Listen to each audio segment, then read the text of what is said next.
Good afternoon. We have just concluded a productive meeting of NATO foreign ministers. Our discussions focused on our support for Ukraine. We all want to stop this war, but the paradox is that the better we prepare for the long haul, the sooner the war can end. Russia must understand that it cannot wait us out. No final decisions were made today, but we made significant progress on 3 issues. First, NATO's plans to play a greater coordinating role in the provision of equipment and training. Practically all military aid to Ukraine, 99%, comes from NATO allies. So it makes sense that NATO should play a greater role in these efforts. This will enable us to use the NATO structures to put our support on a firmer footing, provide more predictability to Kiev, and address both immediate and longer-term needs. Secondly, I have proposed that allies commit to a multi-year financial pledge for Ukraine. Since Russia's full-scale invasion in 2022, allies have provided approximately 40 billion euros worth of military support to Ukraine each year. We must maintain at least this level of support each year for as long as necessary. I've also proposed that allies should share this burden equitably. This will improve accountability and give Ukraine the predictability they need to plan for the long term. Finally, we discussed Ukraine's path to NATO membership. Allies agree that Ukraine's future is in NATO, and we are determined to make progress in charting this path. Membership will be Ukraine's ultimate security guarantee. It will ensure a lasting peace and provide the stability needed for reconstruction. Let me add this on Allied support and the question of escalation. Russia started this war. They annexed Crimea in 2022. And in 2020, they annexed Crimea in 2014. And in 2022, Russia's full-scale invasion of Ukraine began the bloodiest conflict in Europe since World War II. Russia is striking hospitals, schools, and shopping malls. Russia is bombing power and water infrastructure. Russia is killing Ukrainian civilians.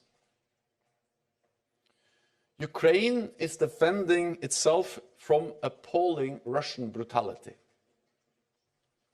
So let me be clear. Self-defense is not escalation. Self-defense is a fundamental right. It is enshrined in the UN Charter.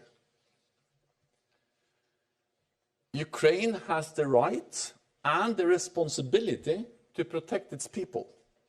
And we have the right to help Ukraine uphold its right of self-defense. Of course, Russia doesn't like this. At every stage of this war, Russia has complained, threatened, and saber-rattled. Putin wanted to deter NATO allies from supporting Ukraine. But we are not, and we will not be deterred. Russia is the one attacking. Russia is the one escalating, most recently by opening a new front in the Kharkiv region, and with waves of new strikes on Ukrainian citizens. As the war has evolved, our support has evolved, and it will continue to evolve. I welcome that allies are providing many different types of assistance, and at the NATO summit, will put NATO's support on a firmer footing for the long haul. Thank you, Secretary General. I'll start with Bloomberg. Andrea.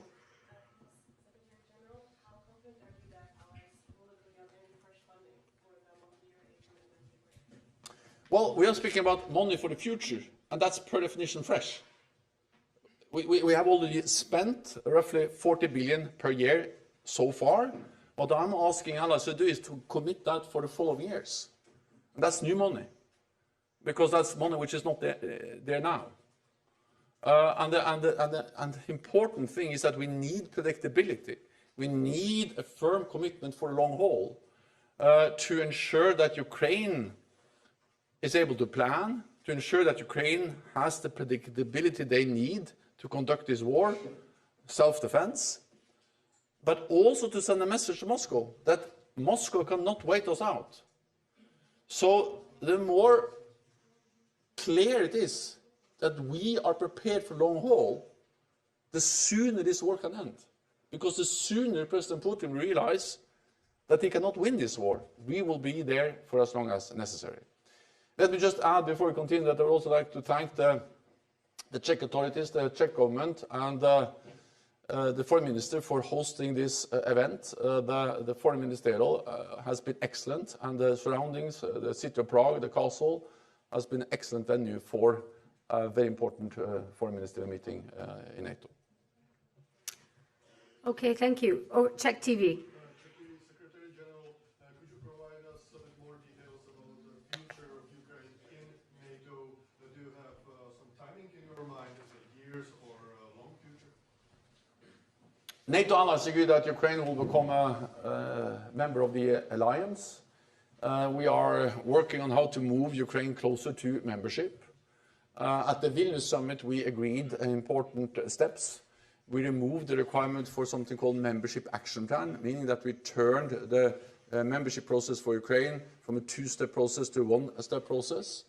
And we also agreed a comprehensive package for interoperability to ensure that Ukraine comes closer to NATO standards, doctrines, and full interoperability with NATO. Then I hope that at the summit in Washington we can take further steps. And I also believe strongly that the fact that we will most likely establish a mission providing or a stronger structure for providing support to Ukraine, that will also help to move Ukraine closer to membership. And of course, anything we do together with Ukraine will help them to come closer to membership. So allies agree that Ukraine should be a member, but the timing of the invitation depends on when there will be consensus and when the conditions are met. Thank you. Dan. Thank you. The announcement yesterday decision yesterday by the U.S., Germany, and maybe some other allies about possibly striking into Russia, retaliatory strikes into Russia, seems to be the latest example of NATO members coming around to a position that Ukraine and some allies have been begging for a long time, often less than what Ukraine wants, but actually relenting. Over the past day, has there been any discussion, or is there any ongoing discussion about trying to get more ahead on some of these tactics and enabling Ukraine to do more to actually pursue the strategy that you've outlined? Thank you. As this war has evolved, NATO's support has evolved, and I welcome that allies are easing restrictions on the use of weapons. We need to remember what this is. This is a war of aggression. Russia has attacked Ukraine, and Ukraine has the right of self-defense, and the right of self-defense includes also striking legitimate military targets in Russia. And the fact that Russia has launched a new offensive, that they have escalated the war by opening a new front in the north, trying to move towards Kharkiv or into the Kharkiv region, demonstrates that when they now are attacking Ukraine from inside Russia, on the other side of the border, where when the borderline and the front line is more or less the same, then of course the only way to attack behind enemy lines is also then to attack into Russian or to strike into Russian territory. Allies are providing support in different ways. Some allies have never imposed any restrictions. Other allies have eased their restrictions. We just need to be vigilant. We need to adapt and evolve our support as the war evolves. And of course, we address these issues in the meeting today, and will continue to coordinate very closely. That's also one of the reasons why I believe it will be helpful to have a stronger NATO coordination and a long-term financial pledge in line with what I have proposed. Okay, Fats, Thomas, over there. Over there. Yep, thank you. Thanks a lot, Thomas Gruschka, Frankfurter Allgemeine Zeitung. Secretary General, again, 2 questions on the multi-year pledge. So do I understand you correctly that you no longer call for allies to make commitments for the time after the war? Because, of course, the 40 billion refers to wartime contributions. And secondly, when you say that the burden should be spread equitably among allies, are you referring to the NATO spending key, so contributions to common costs at NATO? Thank you.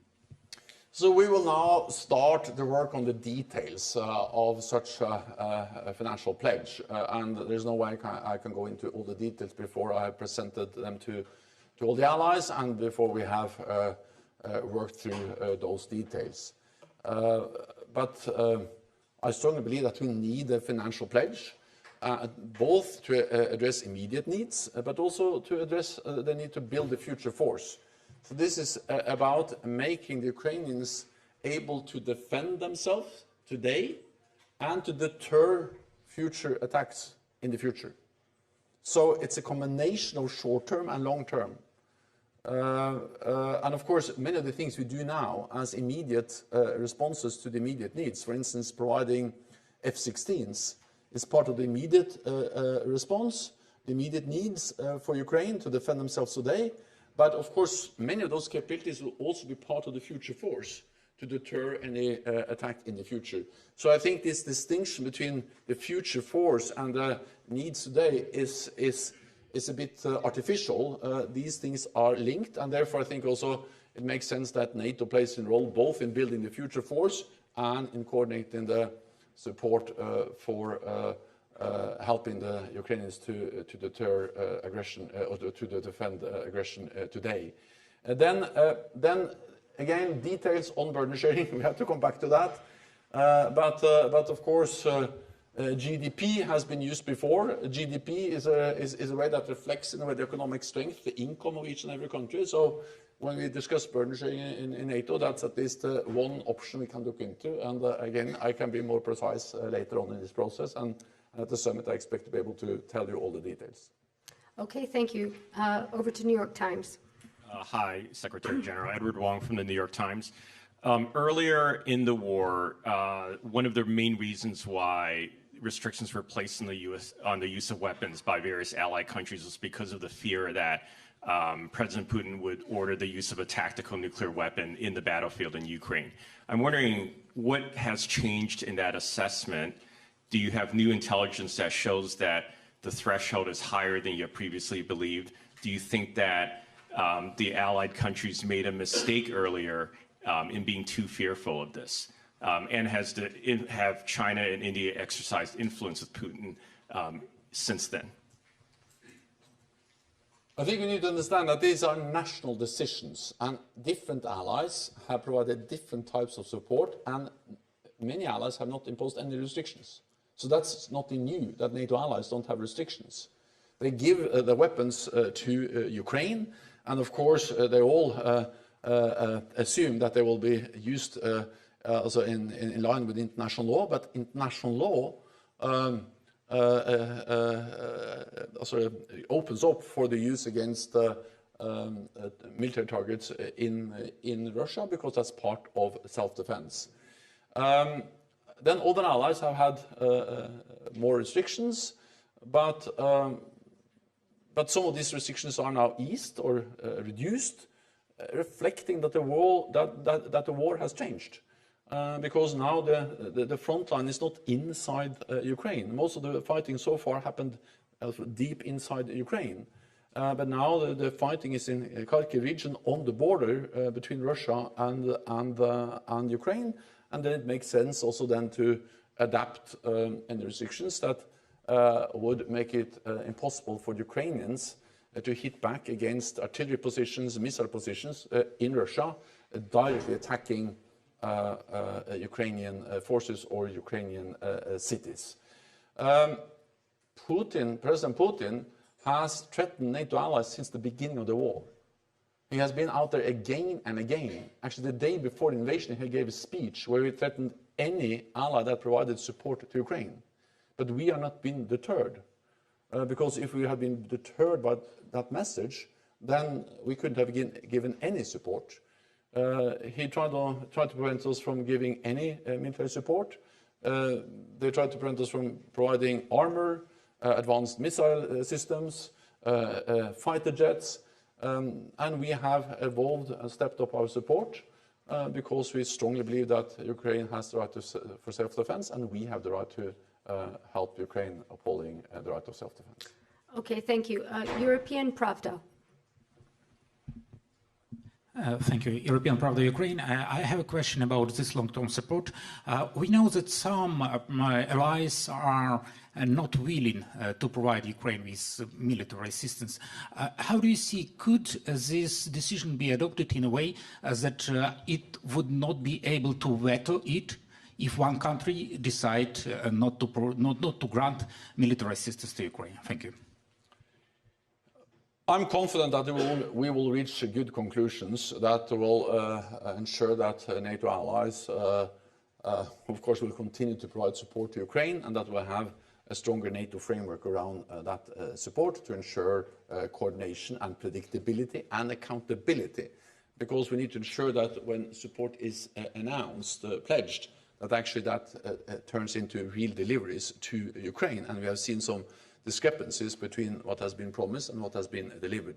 So for better coordination, for better compliance, for ensuring predictability, I strongly believe that NATO should play a bigger role in coordinating this support.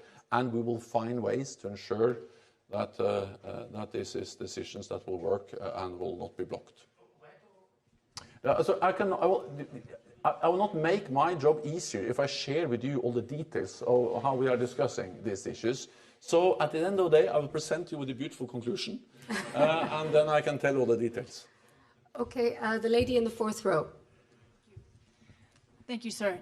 Chinese defense minister today denied again that China is providing any assistance to Russia's war effort, saying it was impartial in the matter and that it strictly controls its military exports. Meanwhile, of course, the U.S. Deputy Secretary of State has said this week that it's a sustained effort backed by PRC leadership and designed to give Russia every support. A UK official recently suggested that lethal aid is on its way to Beijing. So after these months of sustained diplomatic pressure, what is NATO observing in the trends in China? Is its increase for Russia, is its support for Russia increasing, and is lethal aid a possibility? Thank you. China is propping up Russia's war economy. Russia would not have been able to conduct the war of aggression against Ukraine without the support from China. China is delivering big amounts of dual-use equipment, advanced electronic equipment, including high-end technology and semiconductors, and 90% of the microelectronics that Russia imported last year came from China. And without these advanced high-end products, Russia would not have been able to produce the missiles, the bombs, the planes they are producing to attack Ukraine. So there is no doubt that China is playing a key role in enabling the Russians to produce the weapons they use to attack Ukraine. And in return, Moscow is mortgaging its future to Beijing. And then on top of that, you have North Korea providing big amounts of ammunition and Iran providing drones and other types of weapons to Russia. Okay, one last question for Asahi Shimbun, please. Go ahead.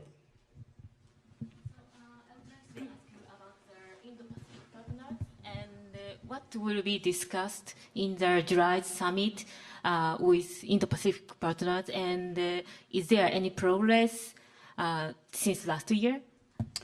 Yes, and I think the war in Ukraine and the issue we just addressed about how China is playing an important role to enable Russia to attack Ukraine demonstrate that security is not regional anymore. Security is global. The war in Ukraine is something that can take place because North Korea, Iran, and China are providing support to Russia. So it demonstrates the link between Europe and Asia-Pacific, and what happens in this Asia-Pacific matters for Europe and vice versa. So I look forward to welcoming the heads of state and government from Japan, South Korea, New Zealand and Australia. We strongly believe that we should strengthen our partnership with these countries, not least to address the challenges that China poses to our security. And of course, this matters for these partners, it matters for us, and therefore we need to strengthen our cooperation as we will do at the summit in Washington. Thank you, Secretary General, and thank you all. Thank you so much.